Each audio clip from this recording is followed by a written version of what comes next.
मी कालही सांगितलं होतं, सभागृहामध्ये सुद्धा ही चर्चा झाली, त्यावेळेला सुद्धा चर्चा अशा मध्यम झाली होती की ऑपरेशन खरात हा निव्वळ हा ऑपरेशन करत असताना त्याच्या पाठीमागं काहीतरी असेल, त्यामुळे एवढं मोठं ऑपरेशन झालेलं आहे.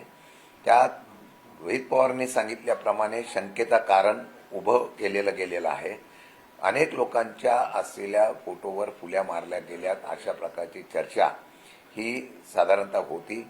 त्याचा आणि ह्या असलेल्या घटनेचा काही संबंध आहे का, याच्या बाबतीमध्ये जर शंका व्यक्त केली असेल, आता CID चौकशी चालू आहे, CBI चौकशीच्या बाबतीमध्ये मागणी केलेली आहे. मला अजूनही कळत नाही की मी काल मला मी बघितलं, नाशिकला एक बॅनर लावलेला दिसला, त्यामध्ये सामान्य जनतेची भावना त्या बॅनरमधून कळली की साधा FIR सुद्धा होऊ शकत नसेल अजितदादांचा, ते महाराष्ट्राचं दुर्दैव आहे.